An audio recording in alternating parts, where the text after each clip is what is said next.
नमस्कार, पहाड़ समाचार देख रहे हैं आप। मैं हूं आपके साथ धीरेन्द्र अवस्थी और बुलेटिन की शुरुआत करते हैं बड़ी खबर से। यमुनोत्री को जिला बनाने की मांग तेज हो गई है। प्रदर्शनकारियों ने भूख हड़ताल शुरू कर दिया है और 1 नवंबर से लगातार भूख हड़ताल जारी है। भूख हड़ताल को 13 दिन पूरे हो गए हैं और 2 अनशनकारियों की तबीयत भी खराब हो गई है। तो इस वक्त की बड़ी खबर आपको बता दें, यमुनोत्री से है।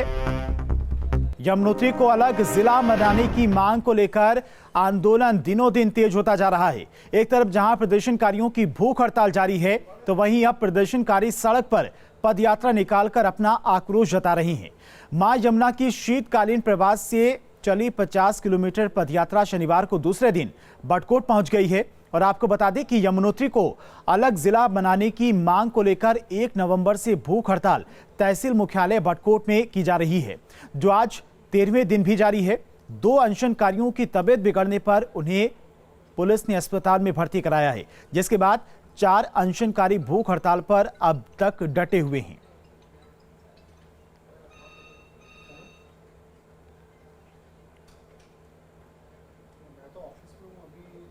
और अगली बड़ी खबर रुद्रप्रयाग से आ रही है। घोलतीर कोटकी मोटर पुल निर्माण का मामला है। सड़क पर उतरे ग्रामीण आंदोलन को लेकर लोगों का समर्थन भी मिला हुआ है।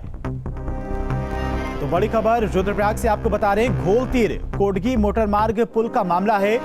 सड़क पर उतरे हैं ग्रामीण आंदोलनकारी और आंदोलनकारियों को ग्रामीणों का समर्थन भी मिला हुआ है।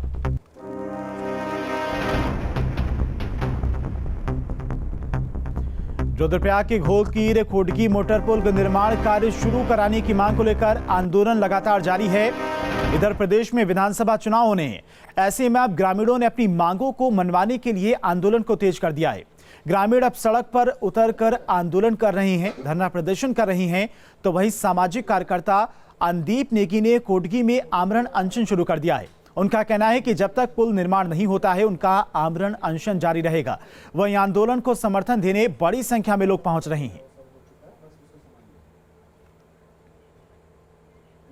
मैंने यहाँ पर आमरण अनशन पर बैठना शुरू कर दिया है और मैं यहाँ पर सुबह से बैठ रखा हूँ। सन 2005 में यहाँ पर पुल स्वीकृत हुआ था, मोटर पुल, और अभी तक वो उस पर काम चालू नहीं हुआ है, बना नहीं है। और हमारे कई दर्जनों गांव तल्ला नागपुर के जो राष्ट्रीय राजमार्ग से जुड़ने हैं, वो सब आज तक पिछड़ा हुआ है। और हमें इस रास्ते से जो बाईपास वाला रास्ता है, यहाँ से हमें 30-35 किलोमीटर की दूरी पड़ती है। और अगर हमारा ये पुल बन जाता है, मोटर पुल अगर ये जुड़ जाता है राष्ट्रीय राजमार्ग से, तो हमें करीब मुख्यालय तक जाने में 10-12 किलोमीटर की दूरियां पड़ती है। और लक्सर में रेल अंडरपास निर्माण की मांग को लेकर व्यापारी और स्थानीय निवासी धरने पर बैठे हैं। उन्होंने रेलवे विभाग पर जानबूझकर अंडरपास के निर्माण के मामले को लटकाने का आरोप लगाया है। हड़ताल पर बैठे व्यापारियों का कहना है कि जब तक अंडरपास के निर्माण को लेकर कार्रवाई शुरू नहीं होती है, तब तक आंदोलन जारी रहेगा। आपको बता दें कि गुरुवार को रेल लाइन क्रॉस करते समय 2 मासूम बच्चों की मौत हो गई थी। नगर के बीचों बीच रेल ओवरब्रिज के नीचे रेल अंडरपास के निर्माण का मामला पिछले कई सालों से अटका हुआ है। अंडरपास की फाइल सरकारी अधिकारियों के दफ्तरों में आज तक लटकी पड़ी है। हड़ताल कब तक चलेगी, इसका तो शासन प्रशासन को ही पता है कि वो कब काम शुरू करेंगे। वो हड़ताल तो जब ही खत्म होगी जब यहाँ अंडरपास का काम शुरू होगा। ये आप समस्त मीडिया मेरे सामने हो, मीडिया के माध्यम से एसडीएम को, कितने एसडीएम आके यहाँ से जा चुके, कितने डीआरएम वहाँ से बदले जा चुके, आप सबके सामने हमने अंडरपास की मांग कितने सालों से लगा रखी है। और रोजाना कोई ना कोई हादसा बना रहता है। और आज हाल ही में परसों हमारे यहाँ इतना बड़ा हादसा हुआ, वो हादसा इतना दयनीय था। और राज्यसभा सांसद अनिल बलूनी की मुहिम रंग ला रही है। देहरादून में इगास पर्व का मुख्य आयोजन किया जा रहा है, जबकि राज्य के अलग अलग हिस्सों में भी कार्यक्रम किए जा रहे हैं। प्रवासियों को ऑनलाइन इनसे जोड़ा जा रहा है ताकि वो दूर रहकर भी अपने से जुड़ाव महसूस कर सकें।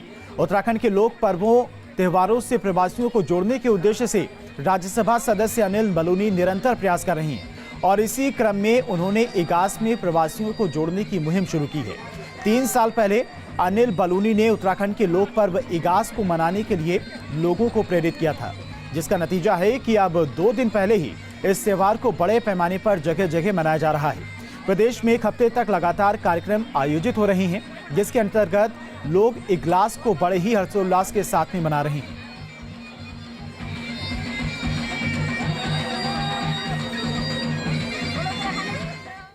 और हल्द्वानी में 2 दिवसीय जोहर महोत्सव का रंगारंग शुरुआत किया गया है। लोक गायिका के गानों ने समा बांध दिया। जोहर घाटी की लोक संस्कृति की सुंदर झांकी के साथ महोत्सव की शुरुआत हुई। और बता दें कि कोरोना की वजह से 2 साल तक महोत्सव का आयोजन नहीं हुआ था।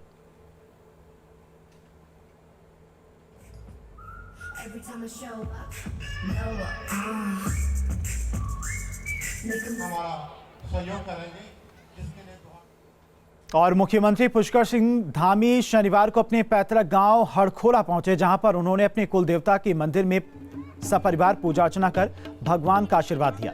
मंदिर परिसर में ग्रामीणों ने मुख्यमंत्री के आगमन पर घोड़ा और जांचनी गायन भी किया।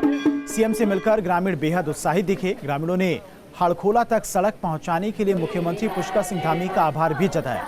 और आपको बता दें कि मुख्यमंत्री पुष्कर सिंह धामी का पैतृक गांव पिथौरागढ़ जिले के डीडी हाथ विकास खंड में स्थित है, जहां के ग्रामीण लंबे समय से सड़क के अभाव में जीवन जीने को मजबूर थे। लेकिन सीएम धामी के मुख्यमंत्री बन जाने के बाद गांव की किस्मत अचानक बदल गई और मुख्यमंत्री ने पद संभालने के बाद कुछ ही दिनों के बाद ही अपने गांव तक सड़क पहुंचा दी, जिससे यहां के ग्रामीण काफी खुश हैं। तो अपने घर में अच्छा लगता है। हमारे पूर्वजों का, हमारे देवी देवताओं का कई पुरखों का संबंध है। पुरखों से हमारे पूर्वज इस गांव में रहते आए हैं, यहाँ पर पूजन करते रहे हैं। उसी पद्धति को जो हमारे यहाँ की पहाड़ की संस्कृति है, पहाड़ की जो पद्धति है, उसी पद्धति के तहत मैं भी आया हूँ। पिछले काफ़ी समय से पूजा पाठ करना ड्यू था। पहले भी कार्यक्रम बना था, लेकिन मौसम ख़राब हो गया था, उस समय नहीं आ पाया था। आज आया हूँ, बड़ा अच्छा लग रहा है अपने सभी लोगों से मिलकर। सभी माताओं बहनों का, बड़े बुजुर्गों का, सभी बच्चों का, सबका स्नेह यहाँ पर मिल रहा है। 30 का दशक, ये तीसरा दशक उत्तराखंड का दशक होगा। ऐसे सभी गांव हमारे सड़कों से जुड़ेंगे। जो हमारे ऐसे धार्मिक स्थल हैं, सभी धार्मिक स्थलों का विकास होगा। उस क्षेत्र में हमारी सरकार बहुत तेज़ी से काम करेगी और हम सब लोग इन सब चीज़ों का ब्यौरा ले रहे हैं और जो त्वरित रूप से जिनका समाधान हो सकता है उनका समाधान भी कर रहे हैं। मन बहुत खुशी हो रही है। हमारे मुख्यमंत्री हमारे भतीज बनने का है। हमें सबन लेनी चाहिए। हमारे गाँव में रोड पूजे लगा दुनिया लोग खिल्ली गुड़ सी, तो हमारे गाँव में खबर रोड न पूछ है। हमने भतीजा दे बार हमारे रोड दे, बहुत खुशी थी। हम ऐसे प्रकार को कि हमारे नहीं देने को बचले थोड़ा बहुत हमारे नहीं देने की तरफ ले चाहते बाकी खुशी हुई हमें। मुख्यमंत्री पुष्कर सिंह धामी 3 दिन के पिथौरागढ़ के दौरे पर रहे। जिला मुख्यालय में आयोजित आजादी के अमृत महोत्सव कार्यक्रम में हिस्सा लिया और इस दौरान उन्होंने 100 फीट ऊंचाई के तिरंगे के झंडे का लोकार्पण किया और राष्ट्रीय ध्वज फहराया, जिसके बाद राष्ट्रगान गाया गया और सलामी ली गई। इस मौके पर अपने संबोधन में मुख्यमंत्री ने कहा कि ये देवों और वीरों की भूमि है। तिरंगा हमारे युवाओं में देशभक्ति और प्रेरणा का कार्य करेगा। सीएम धामी के मुताबिक तिरंगा फहराने से सभी के मानस पटल और स्मृति पर रहेगा और युवाओं में देशभक्ति की भावना को बढ़ाएगा। इसलिए यह तिरंगा फहराया गया है। हमारी देशभक्ति को बढ़ाने की, हमारे इस क्षेत्र के सभी नौजवानों की प्रेरणा के और भारत की एकता अखंडता के लिए जरूरी है। इसलिए सबके मानस पटल पर है, सबकी स्मृति में रहे, इसलिए तिरंगा लगाया गया है। और वैसे भी ये पिथौरागढ़ वीर भूमि है और यहाँ से हमेशा वीरों का उदय हुआ है, तो निश्चित रूप से तिरंगा हमेशा हमारी आन बान शान को मजबूत करने का काम करेगा। और राज्यसभा सांसद अनिल बलूनी अपने निजी दौरे पर हरिद्वार पहुंचे, जहां पर उन्होंने मीडिया से बात करते हुए बीजेपी के राष्ट्रीय नेताओं के आगामी कार्यक्रम के बारे में जानकारी ली। अनिल बलूनी के मुताबिक बीजेपी के राष्ट्रीय अध्यक्ष जेपी नड्डा बहुत जल्द ही गढ़वाल और कुमाऊं मंडल के दौरे पर आएंगे।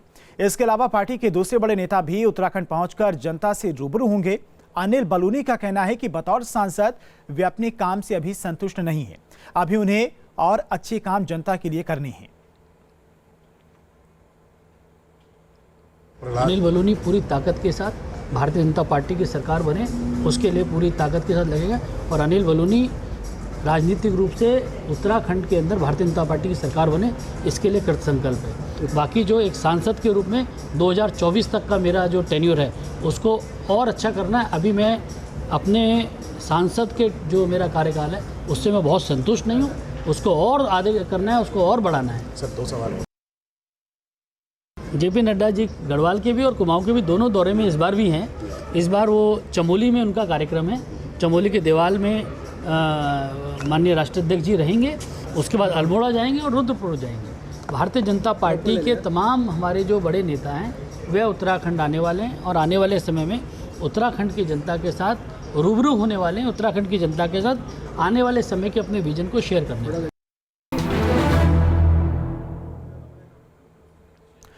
देहरादून में कांग्रेस प्रदेश उपाध्यक्ष सूर्यकांत धस्माना ने बीजेपी के प्रदेश चुनाव प्रभारी प्रहलाद जोशी के 2 दिवसीय दौरे पर तमाम बैठकों को लेकर निशाना साधा। धस्माना ने कहा कि बीजेपी की बैठक में कार्यकर्ता नजर नहीं आ रही हैं, जनसभा में भीड़ तक नहीं हो रही है और ये सब बताता है कि प्रदेश से बीजेपी सरकार की विदाई तय है। देखिए, भारतीय जनता पार्टी के उत्तराखंड राज्य के चुनाव प्रभारी केंद्रीय मंत्री प्रहलाद जोशी 2 दिन का दौरा करके उत्तराखंड में गए। जिस प्रकार से पूरा उत्साह ठंडा पड़ा है बीजेपी के नेताओं में। कल दायित्वधारी बुलाए थे, सारे पुराने जो दायित्वधारी हैं वो पहुंचे नहीं। लोगों में इतनी नाराजगी है, जिस प्रकार से लगातार अपमानित किया गया। जो दायित्वधारी बीजेपी के थे, किसी को हटा दिया, किसी को पता ही नहीं है कि उसके पास दायित्व है कि नहीं है। इस प्रकार का जो वहां पर डिमोरलाइज कैडर है, आज भी आप देखिए जो रिपोर्ट्स आ रही हैं, जिनको बुलाया था वो जाने, जो संख्या अपेक्षित थी, भारतीय जनता पार्टी के कार्यक्रमों में कार्यकर्ता ना जावे, रिस्पॉन्सिबल लोग ना जावे, जिम्मेदार लोग ना जावे, ये अपने आप में आश्चर्यचकित करने वाला है। तो आप तय मानिए कि इस समय भारतीय जनता पार्टी की विदाई तय है। और पहाड़ में चुनावी सरगर्मियां तेज हो गई हैं। यही वजह है कि कांग्रेस उत्तराखंड में सियासी जमीन मजबूत करने में लगी है और इसी कड़ी में कांग्रेस प्रभारी देवेंद्र सिंह यादव, पूर्व मुख्यमंत्री हरीश रावत 3 दिन के दौरे पर कपकोट और बागेश्वर पहुंचे। इस दौरान हरीश रावत और यशपाल आर्य का कार्यकर्ताओं ने जोरदार स्वागत किया और कार्यकर्ताओं ने भव्य बाइक रैली भी निकाली।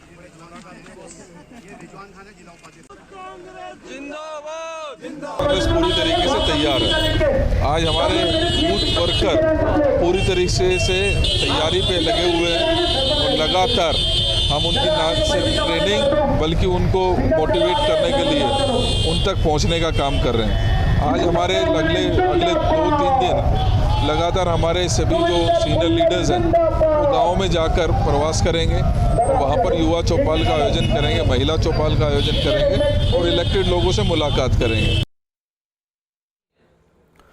और अल्मोड़ा के सोमेश्वर विधानसभा के दौलाघाट में पूर्व मुख्यमंत्री हरीश रावत ने भूतपूर्व सैनिकों को सम्मानित किया। इस मौके पर यशपाल आर्य, राज्यसभा सांसद प्रदीप टमटा समेत सैकड़ों कांग्रेसी मौजूद रहे। इस मौके पर हरीश रावत ने कहा कि कांग्रेस सैनिकों का सम्मान कर रही है और इसमें कोई राजनीति नहीं है। वहीं पूर्व कैबिनेट मंत्री यशपाल आर्य ने कहा कि लोगों का मन बीजेपी से हट चुका है। उन्होंने बीजेपी पर वादा खिलाफी का भी आरोप लगाया। पूर्व सैनिकों का सम्मान करके अपने उत्तराखंड का सम्मान कर रहे हैं और इसमें हमारी कोई राजनीति नहीं है। ये जो इंदिरा गांधी जी के नेतृत्व में बांग्लादेश की विजय का, बांग्लादेश निर्माण का अभियान चला था, बांग्लादेश एक देश के रूप में अस्तित्व में आया था। हमारे वीर सैनिकों के बहादुरी के बल पर एक नया इतिहास दुनिया में रचा था। उसके 50वें साल के उपलक्ष्य में हम प्रियदर्शनी सैनिक शौर्य सम्मान कार्यक्रम चला रहे हैं। का वातावरण है, जिस तरह का माहौल है और जिस तरह से लगभग 5 वर्षों का कार्यकाल रहा है, वो साबित करता है कि भारतीय जनता पार्टी सरकार चलाने में सक्षम नहीं है। वायदे और जो उनके इरादे हैं, जो उनके वायदे थे, वो सब धूमिल हो चुके हैं। महंगाई चरम पर है, बेरोजगारी निरंतर इस सरकार में बढ़ी है। और टेरी कांग्रेस के जिला प्रभारी और हमीरपुर से पूर्व सांसद सुभाष गंगलेट शनिवार को बड़कोट पहुंचे। इस दौरान कांग्रेस के प्रदेश सचिव और ओबीसी मोर्चे के अध्यक्ष समेत दर्जनों पदाधिकारी और कार्यकर्ता मौजूद रहे। सुभाष मंगलोट ने कार्यकर्ताओं के साथ में बैठक की और मजबूत प्रत्याशी की जमीनी हकीकत टटोलने की कोशिश की। कांग्रेस अलग अलग क्षेत्रों में जाकर मजबूत प्रत्याशी की तलाश में जुटी हुई है।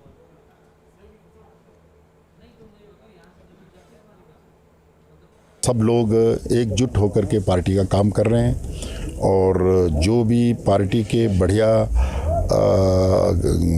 गतिशील हमारे कार्यकर्ता रहे हैं, जनता से जिनका संपर्क रहा है, उन सब चीज़ों को प्राथमिकता देके पार्टी अगले चुनाव में उतारेगी। निश्चित तौर पर स्थिरता है और पूरी मजबूती के साथ पार्टी इस पूरे लोकसभा क्षेत्र में चुनाव लड़ रही है। और फिलहाल इस बुलेटिन में इतना ही। नमस्कार।